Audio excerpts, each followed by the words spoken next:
Ambe ala tanu ka ala barkata ka ala wali ɲuman dɔn ala min foni sirera an kan ka bi jira an na an b'a ɲini ala fɛ ya rabbi an bɔra ka batu minnu kɛ juma na ala k'u minɛ an ye duwawu minnu kɛra ala ka duwawu ninnu minɛ an ka jamana bɛ lahariya min na a dogolen tɛ mɔgɔ si la basigi ala ka don a kɔnɔna na hɛrɛ ala ka don a kɔnɔna na nin kɛnɛ sanuma in kan an bɛ taasi bila kɛ ka taa an ka jamana cɛba minnu bina nin waati in kɔnɔna na kɛrɛnkɛrɛnya la an ka général Sadio Kamara an bɛ duwawu k'a ye ka duwawu kɛ Mali cɛba fɛn o fɛn bina nin kɛlɛ in na ala ka hinɛ a bɛɛ lajɛlen ma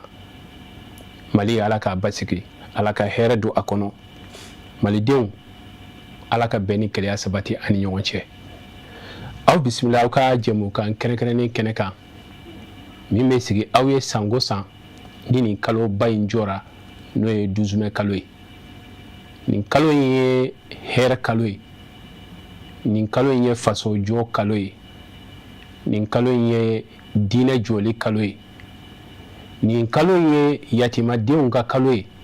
nin kalo in ye fɔlɔw ka kalo ye nin kalo in ye maa dɛsɛlenw ka kalo ye ka sabu kɛ mun na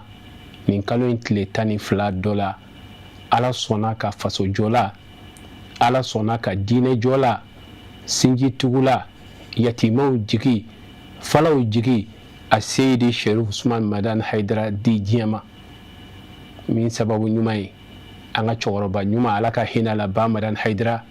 ka taa se an ka musokɔrɔba ɲuman Haja Bastan Traore ala ka hinɛ u fila bɛɛ lajɛlen na o de la ni kalo in sera a tɛ dogo ye mun de la sabula ko de kɛra ni ko kuma kɛ a tɛ fɔ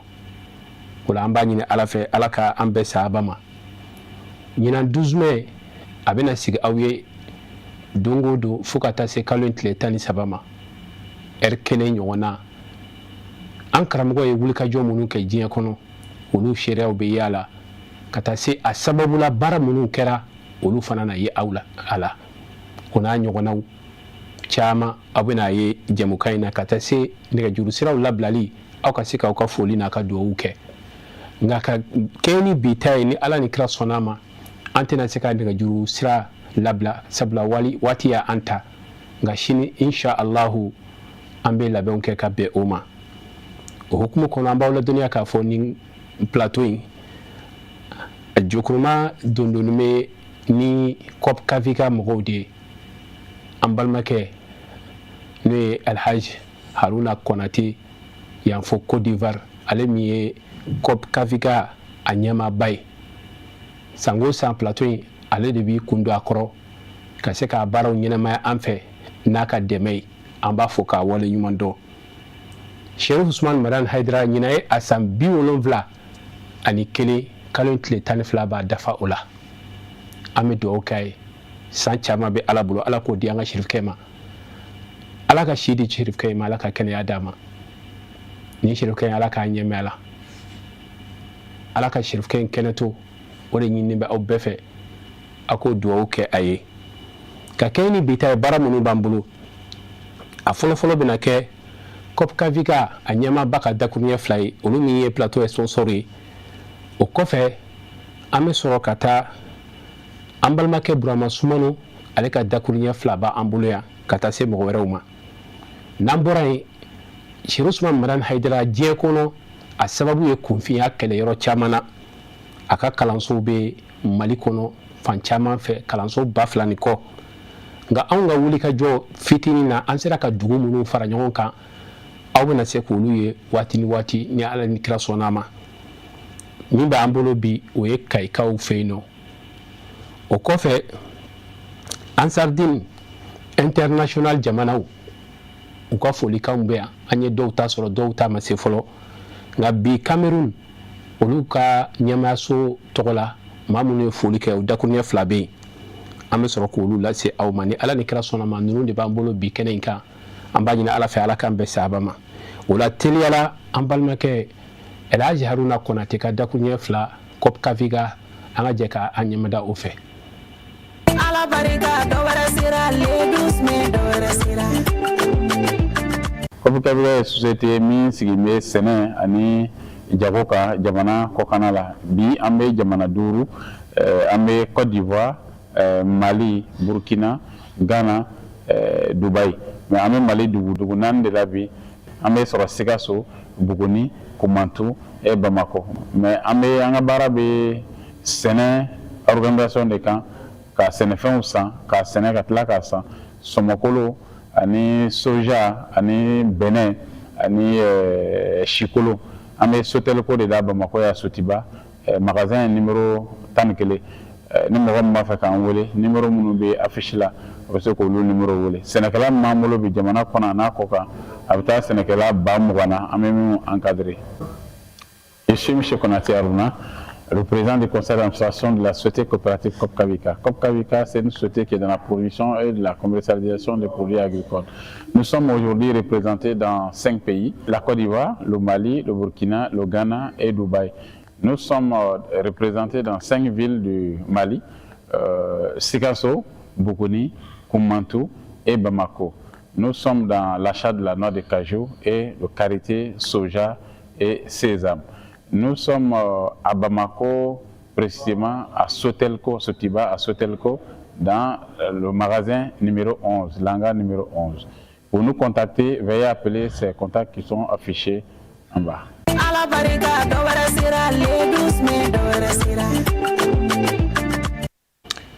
An bɛ an ka sponsor officiel fo ka waleɲuman dɔn Elhaji Haruna Konate yan fo Côte d'Ivoire an bɛ dugawu k'a ye Ala k'a n'a dɛmɛ an bɛ an ka ɲɛmɔgɔw fo yani an ka don baaraw kɔnɔna na Jamiyatul Ansardine International Fadi ɲɛmaaba an b'a fo yan ni waati in na n'o ye an balimakɛ Sako ye yan fo Côte d'Ivoire ale de bɛ ni waati in na an ka Fadi ɲɛmɔgɔya la n'o ye président Adama Sako ye an b'a fo k'a waleɲuman dɔn. O kɔfɛ PCA ɲɛmaaba an karamɔgɔ Ali Usman Haidara an b'a fo k'a waleɲuman dɔn k'an ka direction maaw fo ka taa se fɛn o fɛn ye ɲɛmɔgɔya so ye Ansardine kɔnɔ an da tora min na an da ma tu min na an b'u bɛɛ fo k'u bɛɛ waleɲuman dɔn. An tɛ ɲinɛ an ka wudu cɛba kɔ Mohamed Lamine Thiam Alpha Diallo n'a ka jama bɛɛ an b'u fo k'u waleɲuman dɔn nin kɛnɛ in kan ka foli kɛrɛnkɛrɛn ka ɲɛsin an baw ma sɛgɛnbali ɲinan baliw an b'u fo k'u waleɲuman dɔn. Tanti Jara, Tanti Fatumata, Tanti Aisha, Tanti Halima Dagamaisa an b'u fo k'u waleɲuman dɔn ka wulikajɔ n'u ka cɛsiri la an y'a fɔ k'a fɔ ko an baw jɔyɔrɔ an b'a dɔn an fa ale ka ɲɛnamaya kɔnɔ mɔgɔ mɔgɔ n'i ye an fa ye k'a ka wulikajɔ ye k'a ka cɛsiri ye k'a ka courage ye wallahi b'a dɔn ko Ala ye an sɔn a sɔn an ba ɲuman ninnu de la an b'u fo k'u waleɲuman dɔn ka foli lase an ɲɛ jɔyɔrɔ ma n'o ye Sherifa Ahmad Tidiane Haidara n'a dɔgɔninw bɛɛ an ka Sherifatu u bɛɛ ka foliw bɛ yan ka dugawu kɛ Ala ka an n'u dɛmɛ o la an bɛ sɔrɔ ka taa an balimakɛ Burama Sumano ale ka kanu Sherifu Usman Madani Haidara yɔrɔ a ma dogo an y'o de fɔ n ko mɔgɔ i tɛ foyi ye i ye min kɛ Haidara ye min kɛ ale ye caman dɔn a la an ka bɛn ɲinan san 71 a bɛnna ni o baara de ye Haidara ko ko malidenw an bɛ yɔrɔ min na bi min ye min kɛ min na bɛɛ ka yafa faamaw ye min ye min kɛ min na bɛɛ ka yafa karamɔgɔw min ye min kɛ min na bɛɛ ka yafa nka komi ko in gɛlɛma ye diinɛmɔgɔw de sabula diinɛmɔgɔw bɛɛ bɛ olu de kɔ olu ta de ka gɛlɛn a ye bolo bɔ bɛɛ nɔfɛ wa Ala sɔnna a ma Mali diinɛ ɲɛmɔgɔ bɛɛ sɔnna a ma o baaraw bɛ sen na o la an balimakɛ Burama Sumano ale da bɛ don dakuruɲɛ 2 la ka kɛ ni kaloba in ye Sheikh Usman Madani Haidara kan ka fara an ka wulikajɔ sera mɔgɔ wɛrɛ minnu ma an balimamuso Fatumata Konate ka sɔrɔlenw an ka jɛ ka a ɲɛmada a fɛ.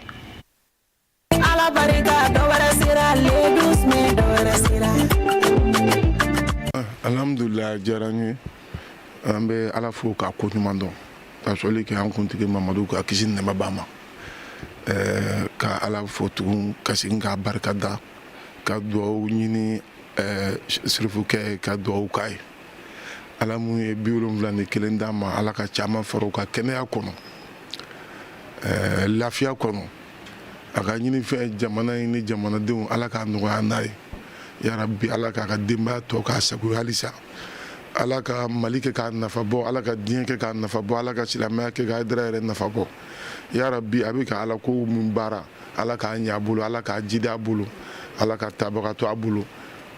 ni ala tun bɛ jɔn ɲininka ko jɔn ni san joli ka kan ne tun b'a fɔ ala ka san 1000 di Hayidara ma o kɔfɛ ala yɛrɛ mana min fara a kan k'o fara a kan o tɛ anw kelen ka ko ye ne bɛ se ka min fɔ ne bɛ dɔɔnin dɔn sirifukɛ in na walahi ne bɛ dɔɔnin dɔn Bahamadani den na o tɛ jama ɲɛkɔrɔ dɔɔnin ye o tɛ kamera ɲɛkɔrɔ dɔɔnin ye o kɛra ale ni ne ni ala ni mɔgɔ damadɔ ni ɲɔgɔn cɛ ne bɛ dɔɔnin dɔn Hayidara la mais mun ye bɛn kuma ni yafa kuma ni majigin kuma ye 2004 kana bila bi la ɲinan san 24 ye ne bɛ Bamako Ɲare ni Surakaso 2 ka laada kunna o ni bi cɛ ne ma ko fosi jamana in kɔnɔ ko bɛ wolo bɛn ni keleya baara la ko ne ma Bahamadani den y'a la mɔgɔ bɛ min ye kɛnɛ kan ne kan t'o ma dɛ parce que an ye bɛn kuma 1000 tɔgɔ ma kamera ma jɔ o kelen na ala b'o dɔn ne b'o dɔn an bɛ jɔ ala ɲɛkɔrɔ la o dɔw kɛra sufɛ o dɔw kɛra sɔgɔma o dɔw kɛra tile fɛ o dɔw kɛra sunkalo fɛ o dɔw kɛra san kɔrɔ Ɲarew bɛ ko ko kɔnɔ ne b'o kɔnɔ Ɲarew ni Haut Conseil jɛra ko ko la ne b'o la donc n b'o dɔn a tagabolo la o ni o majigin n b'o dɔn Hayidara la ne ba ala ye fɛn dɔ di Hayidara ma n'ala tun ma sabali d'a ma a tɛ ɲɛnabɔ parce que cɛ min bɛ se k'a fɔ i da la n mago bɛ cɛ 30,000 bɔlen na k'a jɔ ni cɛ 30,000 bɛ bɔ k'a jɔ o t'u i ɲininka u wele kun na o dɔ ye Hayidara ye nka o bɛɛ kɔfɛ Hayidara ko k'an ka sabali o bɛɛ kɔfɛ Hayidara ko k'an ka di ala ma o bɛɛ kɔfɛ Hayidara ko k'an ka to an ka sariya kɔ o bɛɛ kɔfɛ Hayidara ko k'an ka jamana lakana ni sabalila ka sabali ala de bɛ fara i kan ko dinɛtigiw de y'a fɔ n ye ko ala faralen don sabalilen quoi walahi sirifukɛ in sabalilen don sirifukɛ sabalilen don nka ne tɛ nisɔndiya ni sirifukɛ yɛrɛ ye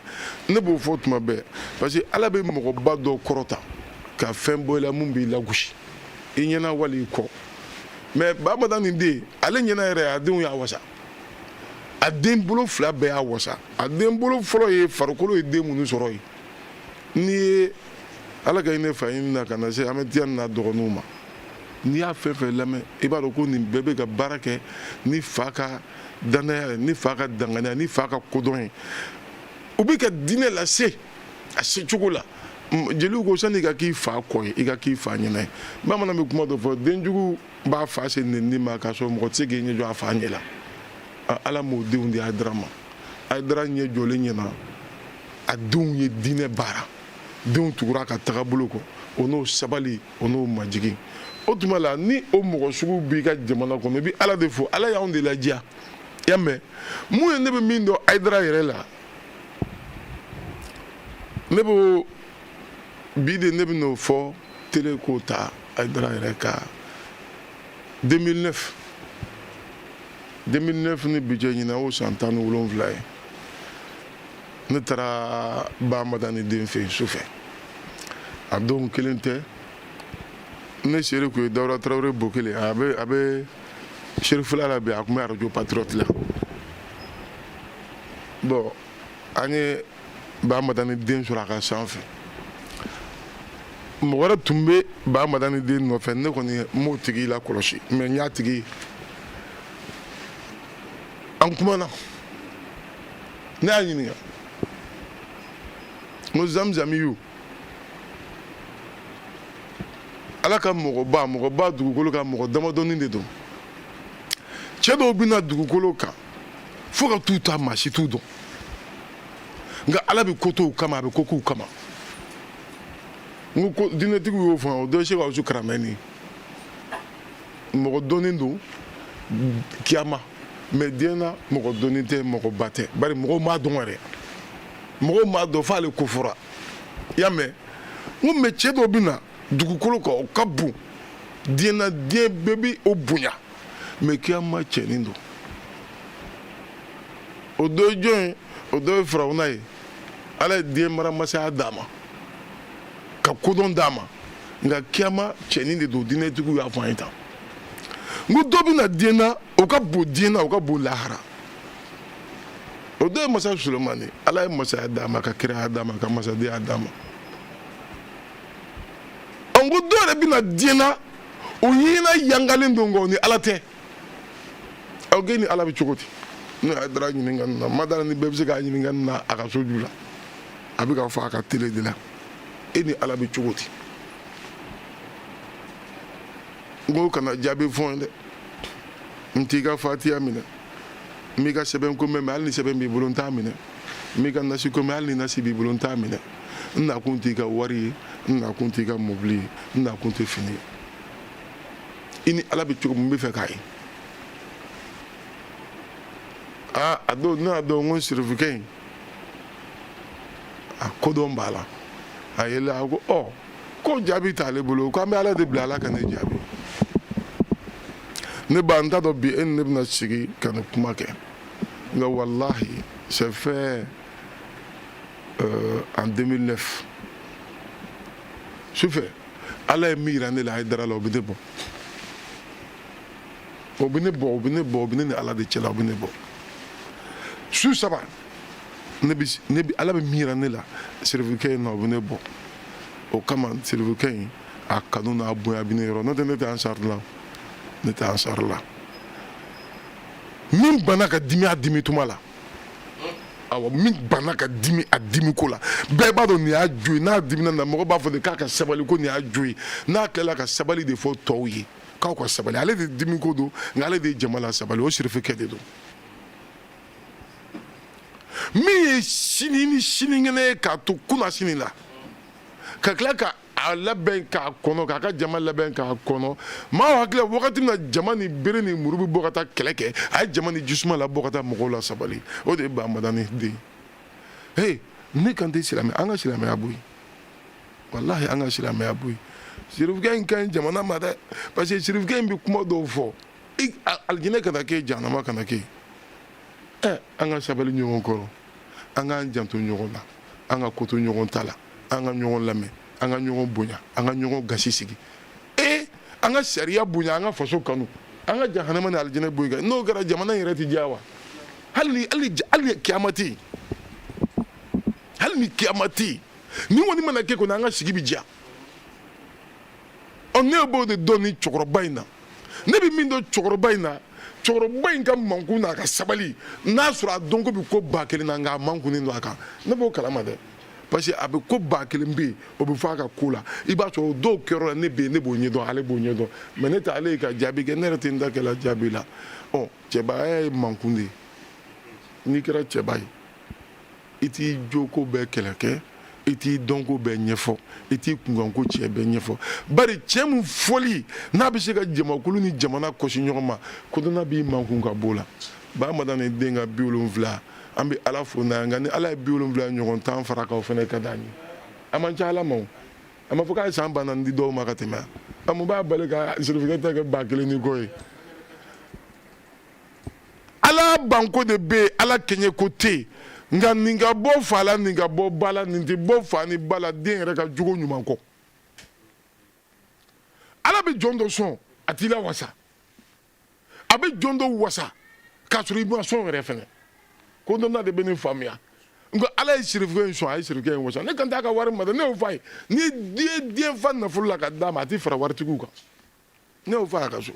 ni ye den fa mobili la ka d'a ma wala a tɛ fara mobilitigiw kan n'i ye den fa fini la ka d'a ma a tɛ fara finitigiw kan a bɛ fara jɔn ma laselikɛlaw diinɛ baarabaga a y'o de kɛ ne m'a fɔ kira don nka sugandi jɔn ma ban ala bolo dɛ ayi kira bulonda kɔni o datugu n'a minɛ ko n'aw y'a fɔ an ye ko kira tɛ na nka maaw bɛ sugandi hali sini dɛ dɔw cira olu bɛ jama la ɲɛnajɛ de ye dɔw cira olu bɛ jama bilasira de ye dɔw cira olu bɛ sɛnɛ de kɛ ka jama balo minɛ sirifikɛ in cira a ka hakiliw de dayɛlɛ awɔ an bɛ baga an bɛ tubabukan ko la b'a fɔ ko tubabu ka côté nord les grands penseurs les grands philosophes là mais Haidara ɲɔgɔn penseur bɛ yen nɔ ale de bɛ tiɲɛ yir'i la yɔrɔnin kelen i tɛ kuranɛ dayɛlɛ i tɛ kitabu dayɛlɛ i bɛ tiɲɛ y'i kɛrɛfɛ fo n'i banna a ma ni ala y'o di jamana ma o jamanadenw de kan ka nisɔndiya anw ni wasa de don le 12 mai le 12 mai fo maaw ka nin yɔrɔ in dɔn le 12 mai sani 12 mai ka na mai dɔ tun bɛ anw fɛ yan mai dɔ tun bɛ yan sani an ka 12 mai ta k'a don ba la mai dɔ tun b'an bolo yan o kalo mana se Haidara a ka 12 mai mɔgɔw ɲinɛ a bɛɛ kɔ o de ye Zamzamiyu ye k'a sɔrɔ ale m'a ɲini ale m'a ɲini jogo min b'a la n'o ka di ne yɛrɛ ye a ka lamini n'a ka bonya kɔfɛ an tɛ ɲɔgɔn tuma bɛɛ nka n'a ye ɲɔgɔn a bɛ wari di ne ma ala ka si ni kɛnɛya da n'a ma ala ka labanko ɲuman da n'a ma ala ka kɔrɔta da n'a ma ala k'a ka du jɔlen to ala k'a ka du jɔlen to ala ka jamana yɛrɛ basigi ala ka jamana kolo suma a bɛ min ɲini k'a di adamadenya ni silamɛya ma yarabi ala ka kulo kunnandiw kɛ k'a lamɛn an b'o ɲini ala fɛ ala k'u ka rasulu kanu n'a barika kama ko sirifikɛ ma ko a sanbe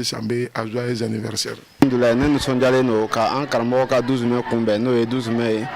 an b'a ɲini ala fɛ sijan kɛnɛya ani wasa ala k'o di an na a ma. An bɛ foli ani waleɲuman dɔn ta ka a ɲɛsin an balimakɛ Burama Sumano an b'a fɔ ka waleɲuman dɔn a ka dakuru ɲɛ fila la ninnu ye sariyaw de ɲɛnamaya la bɛɛ tɛ se ka nin kɛ sabula sɛrifukɛ yɛrɛ ka ko ala m'a latigɛ bɛɛ ka k'a fɛ wa ala m'a latigɛ bɛɛ ka ɲɔgɔnna sariya k'a la i bɛ min dɔn a la mais a ka ca ala fɛ mɔgɔ mɔgɔ bɛ ni ala y'i kisi ka bɔ ko dɔw ma wallahi nin fɛn minnu n'i b'o dɔn a la i b'a sariya la an bɛ dugawu kɛ ala k'a n'a dɛmɛ n'an bɔra yan an b'an kunda kayikaw fɛ yen nɔ an y'a fɔ aw ye sɛrifukɛ ale ye wulikajɔ de kɛ a ye cɛsiri de kɛ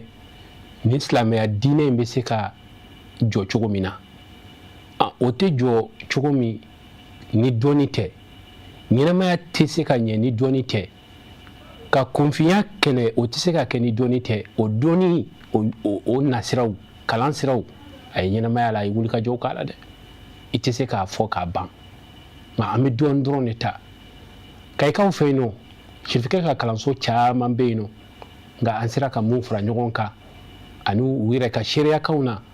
bi an balimamuso Umu Kulsum Jaabi ale bɛ walawalali kɛ an ye a kan ka fara kayikaw ka dakuruɲɛ fila kan an ka jɛ ka kayikaw ka madarasa ko dakuruɲɛ fila lajɛ ɲɔgɔn fɛ.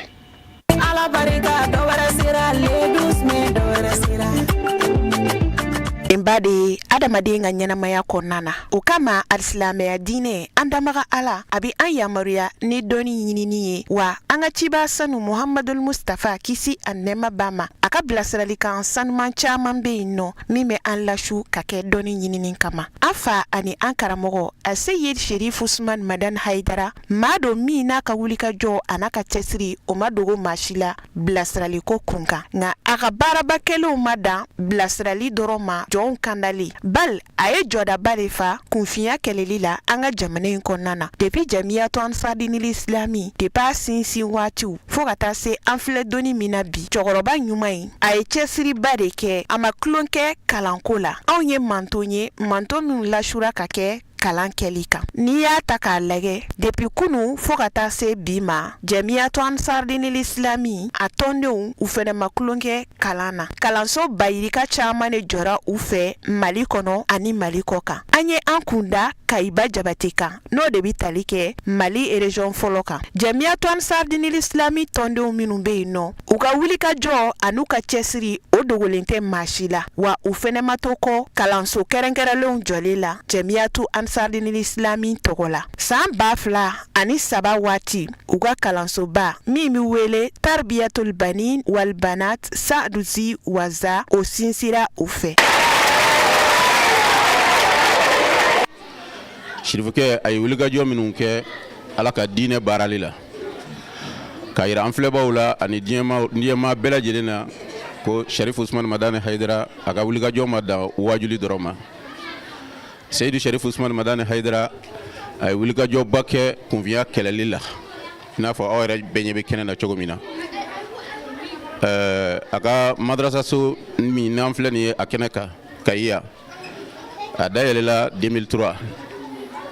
2003 ni sisan cɛ a bɛ taa san 20 ani kɔ la alhamdulillah kalanyɔrɔ in a bolofara a warala kayi quartier foyi tɛ bi fo ka taa sɔrɔ la a bolofara dɔ bɛ yen o la an ye minnu yɛrɛ jate ka sɔrɔ bolofara 12 ɲɔgɔn o b'an bolo kayi kɔnɔ yan ani kayi dafɛ n'o ye Kuruketu b'o la Sajola yɛrɛ bɛ o la kalanden hakɛ minnu bɛ kalanyɔrɔ ninnu na a bɛ taa kalanden 5000 ani kɔ la musow o jaabi olu bɛ taa maa 2000 ani 500 ani dɔɔnin na a tɔ ye cɛw ye o tuma karamɔgɔ minnu b'a kɔnɔna na o karamɔgɔw fana bɛ taa maa 50 ani kɔ la cɛw b'a la musow b'a la o tuma kalanyɔrɔ ninnu fana tuguni k'a daminɛ premier cycle o b'an bolo second cycle o fana b'an bolo lycée o fana b'an bolo wa kalanyɔrɔ ninnu fana na tuguni arabukan anglais français langue nationale o fana bɛ kala tuguni ka fara kan n'o ye bamanankan ye o bɛ kala ka fara kan o tuma na kalandenw mana tila kalan na u bɛ baara kɛ jamana kɔnɔ ni kan min ye o français ye an ye ba don o la kosɛbɛ mun kosɔn n'an tilala madrasa la an bɛ se ka baara kɛ jamana kɔnɔ cogo min na o tuma na 12 mai cadre kɔnɔna na ka karamɔgɔ ka cɛsiri a n'a ka wulikajɔw ka se ka dɔɔnin fɔ nin ye fitinin dɔrɔn de ye an tɛ se k'a bɛɛ lajɛlen fɔ karamɔgɔ a bɛ cɛsiri min na jamana kɔnɔ ani jamana kɔ ka Ala dɔrɔn de ɲɛ b'a la o tuma na k'a jira diɲɛ maa la ko a ka wulikajɔ ma dan wajulu dɔrɔn ma a ye wulikajɔba kɛ kunfinya kɛlɛli la o tuma na kalanden 5000 ani kɔ n'i ye o lajɛ ni maa min i sera ka wulikajɔ n'o ye jamana kɔnɔ o tigilama ka kan ka fo o tigilama ka kan ka fo o la dan tɛ karamɔgɔ la ni karamɔgɔ ɲɔgɔn caman sɔrɔla Mali in kɔnɔ k'a se k'a ladege m'a fɔ chômeriya bɛ ban Mali kɔnɔ nka chômeriya bɛ dɔgɔya a bɔra mètre 50 ani kɔ o tuma na olu bɛɛ bɛ kan ka u ka dɔɔnin sɔrɔ ka bila u ka denbaya la Ala ni baara in sababu o tuma na ni karamɔgɔ ladegela o tuma na gɛlɛya caman b'an ka jamana kɔnɔ an b'a dɔn siga foyi t'a la a gɛlɛya bɛ ban si ani kɛnɛya ani labanko ɲuman Ala k'o kɛ an n'a ye si ani kɛnɛya ani labanko ɲuman Ala k'o kɛ an n'a ye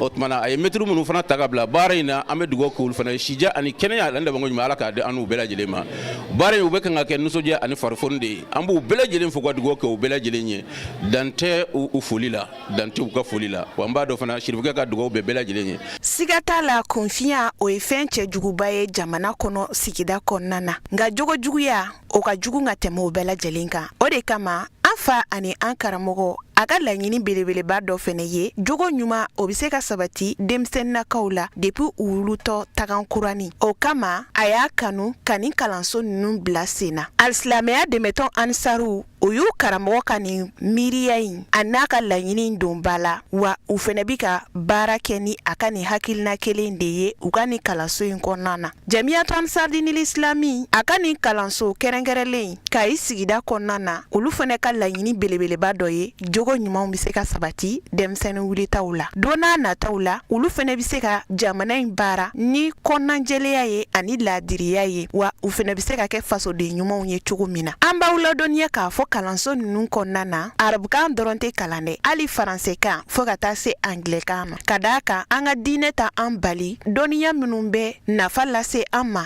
an ka ɲɛnamaya kɔnɔna na hali n'a ma siri diinɛ dɔnniyaw la olu dɔnniyaw fana ɲinini tɛ baasi ye karamɔgɔ min n'a ye diinɛ faamu ɲuman a y'o cari k'a di mɔgɔw ma a ye cɛsiri minnu kɛ kalan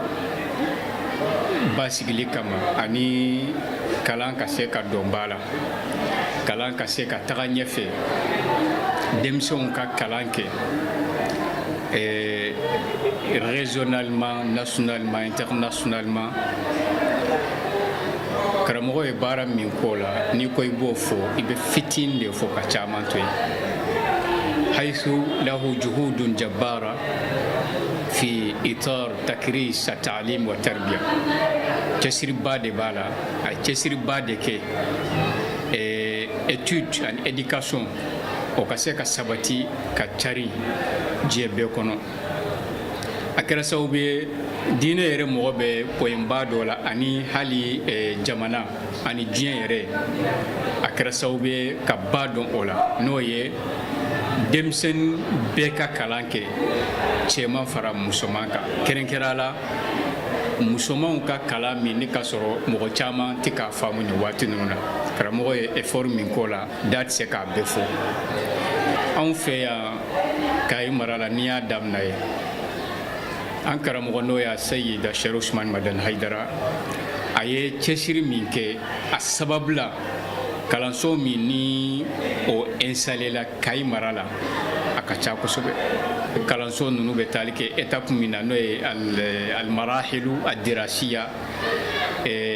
ni université bɔra la étape ba saba min n'o bɛ ɲininen fɔlɔ kalanko la a bɛɛ dafalen don an fɛ yan n'o ye al-marhalatul ibtidaiya ani al-marhalatul i'dadiya ani marhala thanawiya n'o ye premier cycle ani second cycle ani lycée niveau nin bɛɛ b'anw fɛ Kayi yan kalansow caman de bɛ Kayi dugu kɔnɔ ani Kayi kɛrɛfɛ dugu la an ka situation bɛ yɔrɔ min i n'a fɔ Samɛ ninnu i n'a fɔ Jamu ninnu i n'a fɔ Kurukɛtɔ ninnu i n'a fɔ Gori ninnu i n'a fɔ Sero ninnu kalanso de bɛ nin bɛɛ la kalandenw caman de bɛ musomanw ka ca cɛmanw ka ca maa bayirigaw de don alhamdulillah et puis karamɔgɔ jolenw de b'an bolo indana asatiza akfa mudarribun mukawwinun hakada karamɔgɔ de b'an bolo compétence b'u la expérience b'u la formateur ɲumanw don et puis alhamdulillah musomanw fana caman b'a la minnu ni u ye min kalan u y'a faamu n'i ye kalan lajɛ diinɛ ko la kalan ye wajibi de kira yɛrɛ hadisa min fɔ kalanna bɛɛ b'a kalama a ko talabul ilmi faridatun ala kulli muslim dɔnni ɲinini ye wajibi de ye silamɛ bɛɛ kan normalement bɛɛ kan ka kalan ɲuman na o n'a fɔra bɛɛ ka kalan fana kalan tɛ i n'a fɔ diinɛ kalan dama i n'a fɔ madrasa non kalan fɛn fɛn n'a bɛ nafa kɛ kalan fɛn fɛn ni a bɛ mɔgɔ nafa diɲɛ ko ani lahara ko a bɛɛ de ɲininen don arabu kalan dama tɛ nazara kalan arabu kalan tant que nafa de b'a la a ɲininen don an k'a kɛ fɛn fɛn n'a bɛ maaya nafa o kan ka kalan k'a dɔn ka se ka denmisɛnw kalan k'u former k'u la kɔgɔ ani kalan yɛrɛ laɲininen don fɛnba min ka fara kan o b'an fɛ yan n'o ye lamɔ ye lamɔ éducation ɲuman ka denmisɛnw guider k'u sensibiliser k'u bila jamana ko sira kan ka jamana ko faamu ɲuman dɔw la k'a fɔ n'i kɛra jamanaden i kan ka i ka jamana kanu i kan k'i ka jamana jɔ i man k'a ci n'i ye kalan sugu o sugu kɛ a kɛra tubabukalan a kɛra arabukalan ye jamana kɔnɔ walima jamana kɔfɛ n'i nana i k'a dɔn k'a fɔ i kɛra fɛn fɛn i tɛ taa k'i ka jamana to i ka jamana i b'o de kanu ka k'a fɛ anw fɛ jamana ko ni diinɛ ko a bɛɛ ye kɛlɛ mɔgɔ diinɛ ko tɛ i bila k'a fɔ i bɛ bila i ka jamana la ou bien ka o n'a ɲɔgɔnna non o t'anw fɛ yan o la an bɛ karamɔgɔ fɔ a fɔda t'an bolo a kɛra sababu ye ka jija ni cɛsiri min kɛ ka se ka kalan don ba la o an karamɔgɔ ye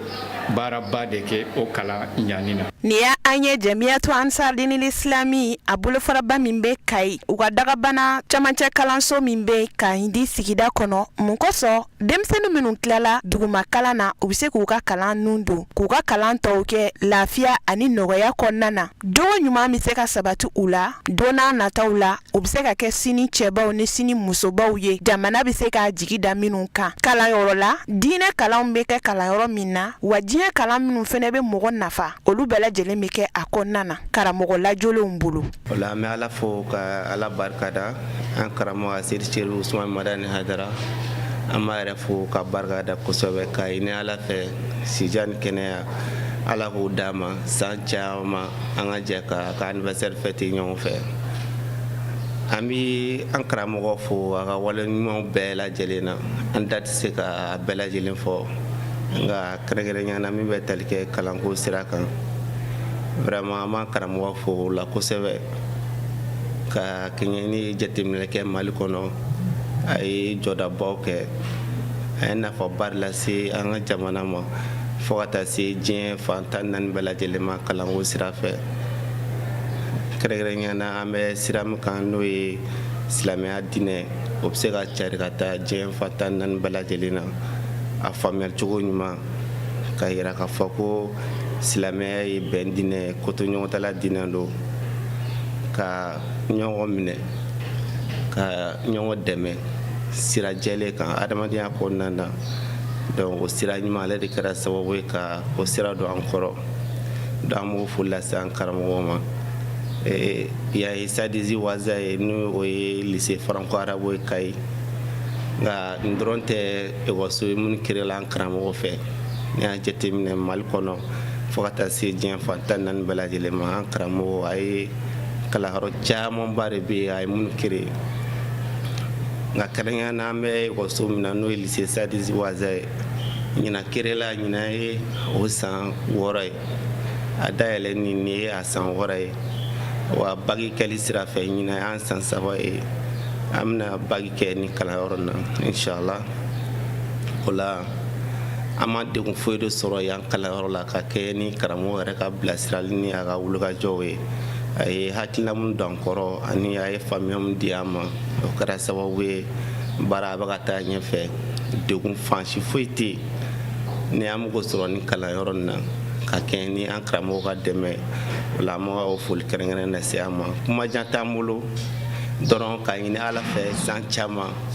ala k'o yira an na an n'an karamɔgɔ an ka fɛte ɲɔgɔn fɛ ka tila k'a fɔ ka barikada a ye wulikajɔ min kɛ halisa kalanko sira fɛ ka kunfinya kɛlɛ bibi na an karamɔgɔ i taara ekɔliso la o i ma taa ekɔliso la o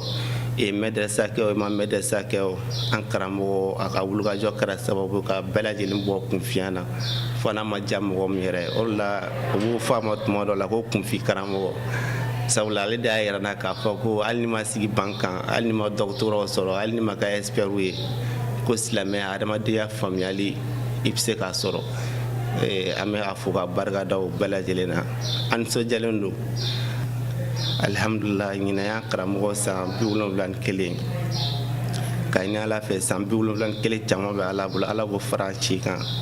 an ka jɛ ka fêter ɲɔgɔn fɛ lycée sadisi waza tɔgɔ la k'a fɔ an karamɔgɔ yɛrɛ ko a joyeux anniversaire happy birthday to you. Siga t'a la ni ɲɔgɔnna kalansoba bi sigida min kɔnɔna na jɔdaba bi fa kunfinya kɛlɛli la denmisɛnninw jogo donko ɲuman na ani baarantanya kɛlɛli ka d'a kan an karamɔgɔw ka kɔrɔfɔ kɔnɔna na u y'a yira an na k'a fɔ a karamɔgɔw fɛnɛ ka ca ni maa 50 bɔɲɔnko ye siga t'a la ni ɲɔgɔnna cayara jamana o jamana kan ka bɔ nɔgɔ la ni hakilina ɲuman ani a sababu ɲuman a fɔ an fa ani an karamɔgɔ a Seyid Sherif Usman Madani Haidara an bɛ ala deli sija ni kɛnɛya de la ala k'o kalifa ni cɛkɔrɔba ɲuman in na ala barika dɔ wɛrɛ sera le doucement dɔ wɛrɛ sera ka foli ni wale ɲuman dɔn ta k'a ɲɛsin kayikaw ma ni waati in na nin kun ye Kayi ville Jamiatul Ansardine ka kalanso min bɛ Kayidi lycée nin kun y'o de nka bolofara min bɛ sigidaw la sous section na hakilila u daw sera a ma an bɛ dugawu kɛ ala ka a bɛɛ lajɛlen ɲɛ ka foli lase fɛn min ye maa minnu bɛ a kalankow kunna u ka wulikajɔ n'u ka cɛsiri la ka dugawu kɛ ala ka ani u dɛmɛ nin kɛnɛ kan an bɛ foli belebele ta k'a ɲɛsin an karamɔgɔ Muhamadu Salihu karamɔgɔ yan fo segukaw fɛ yen nɔ n b'a fɔ ka waleɲuman dɔn sabula n'i y'a jateminɛ nin ko in nalen hakiliw la n fɔlɔla ka mɔgɔ min wele o ye ale de ye a ye sira bɛɛ diya min b'a to u bɛ se ka baara ninnu kɛ k'a lase an ma an b'a fɔ o la k'a waleɲuman dɔn ka ɲini bɛɛ lajɛlen fɛ wulikajɔ ni cɛsiri u k'a kɛ bani sababu a n'a ka hakilina ɲuman sababu nin baara ninnu bɛɛ bɛ o de hukumu kɔnɔna na an bɛ ala deli cɛkɔrɔba ɲuman ye ala ka si ni kɛnɛya di an y'a fɔ aw ye k'a fɔ ko jamana kɔfɛ jamana caman ye u ka samɛ foliw bila ka na n'o ye Jamiatul Ansardine international dugu minnu bɛ yen nka bi an bɛna dugu min ta yira aw la o de ye Cameroun ye Camerounkaw olu farala ɲɔgɔn kan ka samɛ foli min kɛ Cameroun ansaru bɛɛ lajɛlen tɔgɔya la an ka jɛ k'a ɲɛmada o fɛ. Ala barika dɔ wɛrɛ sera le doucement dɔ wɛrɛ sera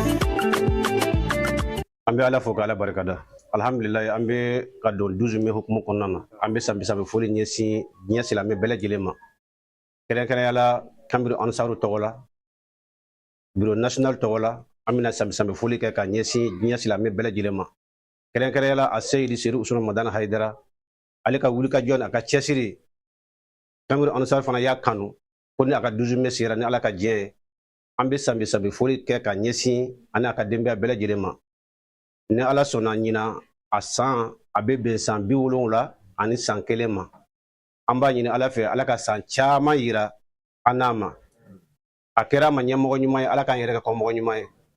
Sherif Usman Madani Haidara an b'a fo ka barikada ka waleɲuman dɔn ni yɛrɛ y'a ye sisan an minnu bɛ so kɔnɔ yan sisan siya caman de bɛ yan dɔgɔnɔw bɛ yan marakaw bɛ yan kɔrɛbɔrɔw bɛ yan dafinw bɛ yan an bɛɛ lajɛlen faralen ɲɔgɔn kan jɔn kama a seyidi seri usman madana haidara ala ka nafa n'a hɔrɔma ye diɲɛ bɛɛ lajɛlen a b'a fɛ ka don da kelen fɛ o ka bɔ da kelen fɛ o de a ka ŋaniya ye an b'a ɲini ala fɛ ala k'a ka ŋaniyaw se ala ka si ni kɛnɛya laban ko ɲuman ala ka kalifa n'a ka denbaya ma a kɛra ma ɲɛmɔgɔ ɲuman ye ala k'an yɛrɛ kɔmɔ ɲuman ye a seyidi seri usman madana haidara an b'a kɔ bi an b'a kɔ sini an b'a kɔ fo jɔ don an b'a ɲini ala fɛ ala ka kɛnɛya d'a ma ala ka kɛnɛya d'a ma ala ka mali kolosuma ale kama ala ka diɲɛ bɛɛ kolosuma ale kama ala ka ansaru bɛɛ don da kelen fɛ ale kama ala ka ansaru bɛɛ bɔ da kelen fɛ ale kama ala ka diɲɛ ansaru bɛɛ garisɛgɛ miliyɔn ni miliyari la a seyidi seri usman madana haidara kama an b'a ɲini ala fɛ an'a ka denbaya ka tugu o kɔ tiɲɛ yɛrɛ yɛrɛ kan ala ka o sabati an dusukun na 12 mai 1955 12 mai 2026 71 ans 71 ans au service du peuple, 71 ans au service des musulmans, particulièrement celle des Ansars. C'est une occasion pour nous de célébrer ce jour comme une fête. En même temps, c'est une occasion aussi pour nous de mener nos activités. Partout dans le monde entier, les Ansars célèbrent ce jour comme une fête nationale. Raison pour laquelle le Bureau exécutif national du Cameroun a organisé cette année, comme des années précédentes, le lavage des hôpitaux, le lavage des mosquées. En même temps, ils ont initié cette année pour un don du sang dans un hôpital au nom du guide spirituel du Mali qui est Asset Seroussan Madan Haidara. Haidara, c'est quelqu'un pour nous, un exemple à suivre, un modèle à regarder. Raison pour laquelle, derrière maintenant, il a initié que tous les fidèles du Mali unissent et que la paix revienne au Mali. C'est son seul espoir. Alors nous appelons tous les fidèles qui sont au Mali, qui sont à l'extérieur de œuvrer sur cette initiative. Nous ne pouvons pas sortir ici sans saluer le FADI, la Fédération internationale, qui est là à exécuter les directives du guide spirituel du Mali. Raison pour laquelle, les 2 années précédentes, nous avons eu 2 grandes tournées, à savoir celui du Sérif Ahmed Tidjan Haidara et celui du Sérif Ibrahim Haidara, qui a été une occasion pour nous de véhiculer le message du guide. Et remercier toutes les structures du FADI, que Dieu donne longue vie à notre guide.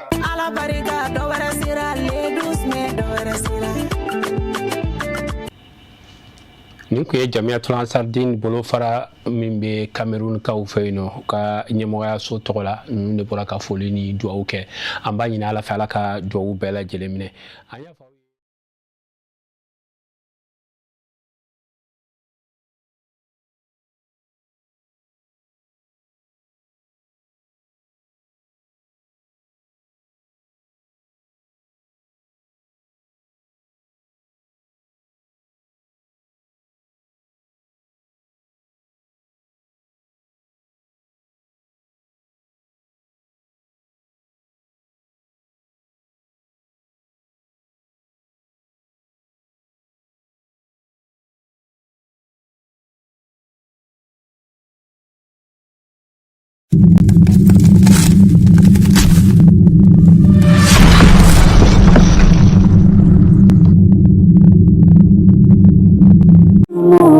سبيل مريح أنا هدايا صاحي كي تستريح وبوس الدعاء الحفي الصريح يا ساك الفضاء الرهيب الفسيح. Chers téléspectateurs, bonsoir. Ravi de vous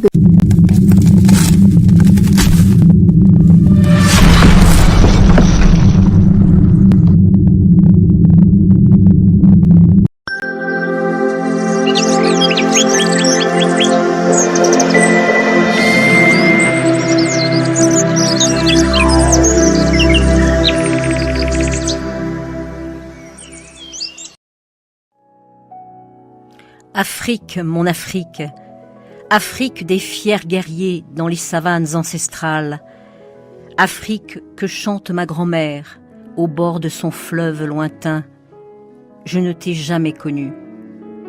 Mais mon regard est plein de ton sang, ton beau sang noir à travers les champs répandus, le sang de ta sueur, la sueur de ton travail, le travail de l'esclavage de tes enfants. Afrique, dis-moi Afrique, est-ce donc toi ce dos qui se courbe et se couche sous le poids de l'humilité, ce dos tremblant à zébrure rouge qui dit oui au fouet sur les routes de midi? Alors, gravement une voix me répondit, « Fils impétueux, cet arbre robuste et jeune, cet arbre là-bas, splendidement seul au milieu des fleurs, blanches et fanées, c'est l'Afrique, ton Afrique, qui repousse patiemment, obstinément, et dont les fruits ont peu à peu l'amère saveur de la liberté. » Banin demuso bina koba dabo Fransi ayi nin fana ɲɔgɔnma deli ka kɛ fɔlɔ. Fransi silamɛya dɛmɛtɔ ansaru ɲɛmaya so ye conférence ba dɔ labɛn Lyon. Conférence min bina ɲɛnamaya Madame Konate Seyda Balakisa Haidara fɛ. Mansamuso bina taa kuma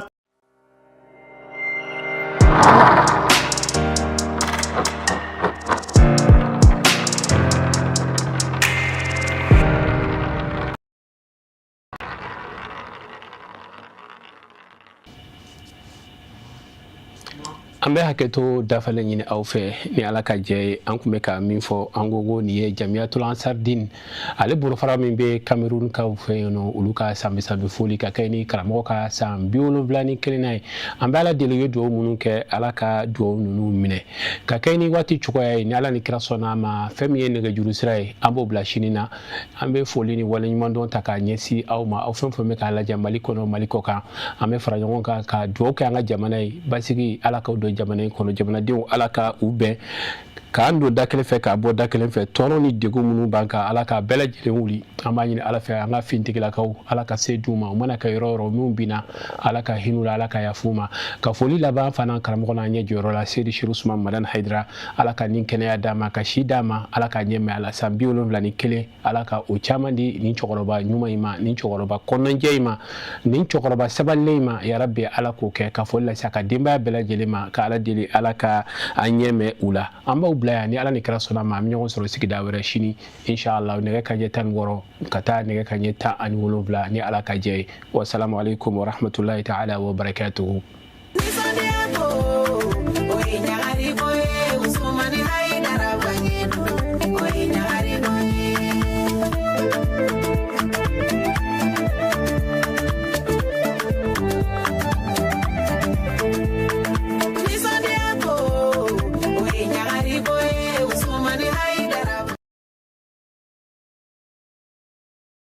Banin demuso bina koba dabo Fransi ayi nin fana ɲɔgɔnma deli ka kɛ fɔlɔ. Fransi silamɛya dɛmɛtɔ ansaru ɲɛmaya so ye conférence ba dɔ labɛn Lyon. Conférence min bina ɲɛnamaya Madame Konate Seyda Balakisa Haidara fɛ. Mansamuso bina taa kuma tɛmu min kan o de filɛ ko denmansaw jɔyɔrɔ ye mun ye denw ka lamɔko ɲuman na. Nin conférence